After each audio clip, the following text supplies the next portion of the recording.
عبداللہ بن مبارک رحمہم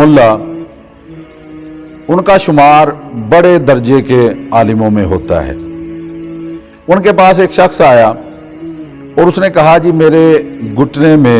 ایک پھوڑا ہے جو تقریباً 7 سال سے ہے، میں نے کوئی علاج نہیں چھوڑا جو میں نے اس کا علاج نہ کیا ہو، اور اطباء بھی جو ہیں وہ میرے علاج سے عاجز آ چکے ہیں، تو آپ کے پاس میں درخواست کے لیے آیا ہوں کہ آپ دعا فرمائیں، اللہ پاک مجھے صحت یاب فرمائے۔ تو حضرت عبداللہ بن مبارک رحمہ اللہ نے فرمایا کہ جس جگہ پر پانی کی قلت ہو وہاں پر پانی کا ایک کنواں کھدوا دو۔ بن مبارک کی بات پر عمل کیا اور اللہ پاک نے اس بندے کو اس 7 سالہ مرض سے نجات عطا فرمائی۔ یہ واقعہ علامہ منذری رحمہ اللہ نے امام بہقی کے حوالے سے نقل کیا ہے، اور اسے نقل کرنے کے بعد علامہ منذری رحمہ اللہ فرماتے ہیں کہ اس جیسا ایک واقعہ ہمارے شیخ ابو عبداللہ حاکم رحمہ اللہ کا بھی ہے کہ ان کے چہرے پر پھنسیاں نکل آئی اور وہ سال بھر اسی تکلیف کے اندر مبتلا رہے۔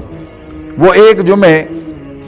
امام ابو عثمان صابونی رحمہ اللہ کی مجلس میں حاضر ہوئے اور ان سے دعا کروائی، حاضرین نے ان کی دعا کے اوپر آمین کہی۔ اگلے جمعے ان کی مجلس کے اندر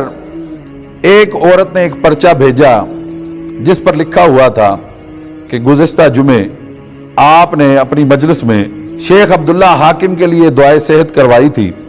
تو میں نے گھر آ کر رات کو ان کے لیے دعائے صحت کی۔ رات کو جب میں سوئی تو خواب میں آپ صلی اللہ علیہ وسلم کی زیارت ہوئی اور فرمایا آپ صلی اللہ علیہ وسلم کی زیارت ہوئی، آقا نے فرمایا کہ ابو عبداللہ حاکم سے کہو کہ وہ مسلمانوں کے لیے وسعت کے ساتھ پانی کا بندوبست کرے، اللہ پاک اسے اس مرض سے نجات عطا فرمائیں گے۔ تو کہتے ان تک جب یہ بات پہنچی تو انہوں نے اپنے گھر کے باہر پانی کی سبیل کا انتظام کیا،